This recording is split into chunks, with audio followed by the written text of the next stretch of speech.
बिस्मिल्लाहिर्रहमानिर्रहीम। अस्सलाम वालेकुम वरहमतुल्लाहि वबरकातुहू। दोस्तों इस वीडियो में मैं आप लोगों को एक ऐसी किताब के बारे में बताने जा रही हूँ जिस किताब को सऊदी अरबिया में बैन कर दिया गया है। सिर्फ सऊदी अरबिया में ही नहीं बल्कि कुछ मुस्लिम ऐसे कंट्रीज़ हैं जहाँ पे इस किताब को बैन है, पढ़ना भी बैन है, ख़रीदना भी बैन है। वहाँ पे ये किताब बैन हो चुकी है और इस्लाम में भी इस किताब को पढ़ने से मना कर दिया गया है। तो दोस्तों आखिर ये किताब है कौन सी और क्यों इस किताब को बैन कर दिया गया है? तो दोस्तों ये जो किताब है इस किताब का नाम है शम्सुल मारिफ। जी हाँ दोस्तों, इस किताब का नाम है शम्सुल मारिफ और इस किताब को दो वॉल्यूम है, एक शम्सुल मारिफ अल कुब्रा और एक शम्सुल मारिफ अल सुगरा। जी हाँ दोस्तों, इस किताब को 13वीं सदी के अल्जीरिया में एक फ़िलासफ़र और एक मैथमेटिशियन अहमद अल बुन्नी ने लिखा है। जी हाँ दोस्तों, इस किताब के जो राइटर हैं अहमद अल बुन्नी। अब दोस्तों हम बात करेंगे इस किताब को बैन क्यों कर दिया गया है। दोस्तों ये जो किताब है ये हमें लाइट टू डार्कनेस की तरफ लेके जाती है। मतलब अगर हम लोग अच्छे और सच्चाई के रास्ते पर हैं, अगर हम लोग इस किताब को पढ़ना शुरू कर दिए, कब हम अच्छे रास्ते से गलत रास्ते पे चले जाएंगे हमें खुद को भी नहीं पता चलेगा। ऐसे लोग जो कि लाइल्म हैं और कुछ लोगों का कहना ऐसा है कि ये किताब के पढ़ने वाले की मौत हो जाती है। जी हाँ दोस्तों, जो ये किताब पढ़ता है या तो उसकी मौत हो जाती है या तो वो इंसान पागल हो जाता है, अपने होश गंवा बैठता है। तो दोस्तों आखिर क्या है इस किताब में? कुछ लोग कहते हैं कि ये किताब शैतानी है। तो दोस्तों हम ऐसे किसी भी किताब को शैतानी नहीं बोल सकते। जहाँ तक मेरा रेफरेंस है कि हम इसे शैतानी तो नहीं कह सकते हैं, लेकिन इतना बोल सकते हैं कि जो किताब इतनी डेंजरस किताब, दुनिया की सबसे डेंजरस किताब क्यों मानी जाती है? क्योंकि इस किताब के अंदर बहुत ऐसे काले इल्म के बारे में बताया गया है जिसके बारे में हम सोच भी नहीं सकते हैं। इस किताब के अंदर काला जादू सिखाया जाता है। इस किताब के अंदर ऐसी चीज़ें हैं जो कि इंसान इसको पढ़ने से अपने रास्तों से भटक सकता है। जो चीज़ें इस्लाम में मना की गई है जैसे काला जादू, किसी का बुरा करना, इस्लाम में इन सब चीज़ों को मना करार दिया गया है। और अगर हम ये सब चीज़ें करते हैं तो बेशक हम गलत रास्ते पर जाते हैं। प्यारे नबी करीम आप सल्लल्लाहु अलैहि वसल्लम ताला फरमाते हैं, जितना हो सके भलाइयाँ करो, लोगों के साथ भलाई करो। तुम लोगों के साथ भलाई करोगे, तुम लोगों के साथ अच्छाई करोगे, रब्बुल इज़्ज़त तुम्हारे साथ अच्छाई करेगा बेशक। दोस्तों कहते हैं कि ये जो किताब है इसे जिन्नों के ज़रिए लिखवाई गई है। ये किताब जिन्नों ने लिखा है।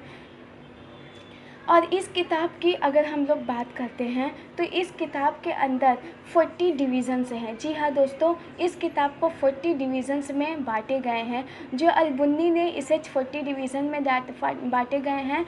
जैसे 40 के बहुत सारी चीज़ें, जैसे 40 दिन का चिल्ला हो जाता है और 40 से रोज़ पढ़ने से कोई अमल कामयाब होता है। ऐसी बहुत सारी चीज़ें हमें सुनने और देखने को मिलती है। अगर हम लोग बात करते हैं ये जो किताब है इसमें जो बयान किया गया है, पहला जो पेज है जो कि शुरुआत है बिस्मिल्लाहिर्रहमानिर्रहीम से, और दूसरे में जो बुन्नी ने लिखा है अल्लाह ताला के 99 नेम्स से। जैसे अगर हम लोग बात करते हैं एक चीज़ के मायने, कुरान शरीफ में अगर हम लोग बात करते हैं कि हमें जो कुरान शरीफ रहता है उसके हम लोग सिर्फ मायने अगर पढ़ते हैं तो हम लोग सिर्फ उसके एक मायने सीखते हैं। लेकिन अगर कोई भी तफसीर कुरान पढ़ता है तो उसे उस चीज़ों की मायने डिटेल में पता चलती हैं। उसी तरीके से अल्लाह ताला के जो 99 नेम्स हैं, अल्लाह ताला की जो नेम्स हैं उसके अंदर हम लोग एक नाम पढ़ते हैं और उसके मीनिंग रहते हैं। लेकिन इस किताब में उन नामों के अंदर के जानिब मीन्स ऐसी नॉलेज, हिडन नॉलेज जो कि हमें पता नहीं है, आम इंसान पढ़ता है तो उसे पता नहीं चलता है। तो उसी तरीके से इस किताब के 77 उलूम से 77 उलूम हैं और एक एक के हर एक उलूम के 7 मीनिंग है।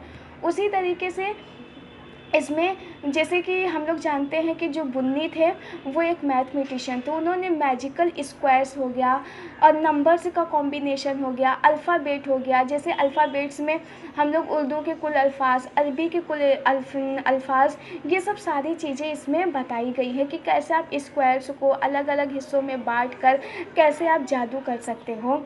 और इस किताब को आखिर क्यों कहा गया है ये डेंजरस किताब, क्योंकि इस किताब में काले जादू से लोग दूसरों का भी नुकसान करते हैं। और फिर उसके बाद कहते हैं कि ये किताब को पढ़ने वाला अगर इसे किस चीज़ों का आप पकड़ते हैं तो वो इंसान पानी पे भी चल सकता है, बिना पैर भीगे हवाओं में भी उड़ सकता है, जिनों को बुला सकता है और इफेक्ट काले जादू कर सकता है और जिनसे बातें कर सकता है, डार्क लोगों से, स्पिरिट से। ये सारी चीज़ें हमें इस किताब में सिखाई जाती हैं। सिर्फ यही वजह है कि इस किताब को पढ़ने से मना करार दिया गया है। और हम तो आम इंसान हैं और जिसका दिल कमज़ोर है वो तो इस वीडियो से भी थोड़ा दूर ही रहें। तो दोस्तों ये सिर्फ इस किताब में ऐसे छोटी मोटी बातें हैं, जैसे कि हम जिनों को बुलाने का, जिनों को काबू में करने का, उनसे बातें करने का, कैसे हम ढेर सारे पैसे जल्द अमीर बनने का, ये सब सारी चीज़ें, सोना चांदी इकट्ठा करने का। तो दोस्तों पहली बात तो हमारे इस्लाम में जो लालच है, लालच हमें नहीं करना चाहिए, क्योंकि एक लालच ही है जो इंसान को सही से गलत की तरफ लेके जाता है। तो दोस्तों मेरा सजेशन ये है कि कोई भी इस किताब को ना पढ़ें। और हाँ, ये किताब सऊदी अरेबिया में ही नहीं बल्कि इसकी जो सही वर्जन है, सही किताब है, ये आपको पढ़ने को मिलेगी ही नहीं, क्योंकि इस किताब को पीढ़ी दर पीढ़ी जिनका बहुत ही हाई लेवल पे पहुंच है, जो इसी में एकदम गर्क हो चुके हैं, वही इस किताब को हासिल कर सकते हैं। हम जैसे आम लोग इस किताब को हासिल नहीं कर सकते। आपको 2-3 शॉपिंग के वेबसाइट पे ये किताब मिलेंगे, आप जब इस किताब को डालेंगे ये मिलेंगे, लेकिन सही किताब लिखी हुई आपको नहीं मिलेगी। जैसे कुछ लोग आप लोग बोलेंगे मुझे यहाँ से ये किताब मिल गई, यहाँ से ये 30,000 में, किसी ने बोलता है 4,000, किसी में 5,000 में। जैसे मैंने ही अमेज़ॉन पे सर्च किया तो इस किताब की कीमत है 3,000 रुपये। लेकिन दोस्तों वो ये किताब नहीं है जो शमसुल मारिफ अल-बुन्नी की लिखी गई किताब है। ये किताब का सही वर्जन हमारे तक पहुंच ही नहीं रहा है और हमें इस किताब को पहुंचने के बारे में सोचना भी नहीं चाहिए। और अगर किसी के पास बदकिस्मती से ये किताब पहुंच भी गई तो मैं आपको कहती हूँ कि इस किताब से दूर हो जाए। ये किताब पढ़ने की और छूने की भी कोशिश ना करें। मेरा यही है और जितना ज़्यादा हो जाए लोगों तक ये वीडियो शेयर करें ताकि कोई भी इंसान कोई भी किताब पढ़कर अपने ईमान को कमज़ोर ना करे, जैसा अल्लाह है। दोस्तों मेरे लिए दुआ करें। जब से मैंने ये वीडियो बनाना शुरू किया है मेरी तबीयत दिन चली जा रही है और सर में मेरे शदीद दर्द है। और आज जो मैं वीडियो ये कर रही हूँ, जो मैं अपने वॉइस को रिकॉर्ड कर रही हूँ, मैं आपको बता सकती हूँ कि मेरे सर में नहायत ही ज़्यादा शदीद दर्द है। इस वीडियो के रिलेटेड और भी इन्फॉर्मेशन है जो कि मैं इस वीडियो में तो शेयर कर सकती, लेकिन अगर आप कमेंट सेक्शन में बोलते हैं तो मैं अंदर की नॉलेज भी आपको शेयर करूँगी। जज़ाकल्लाह खैर।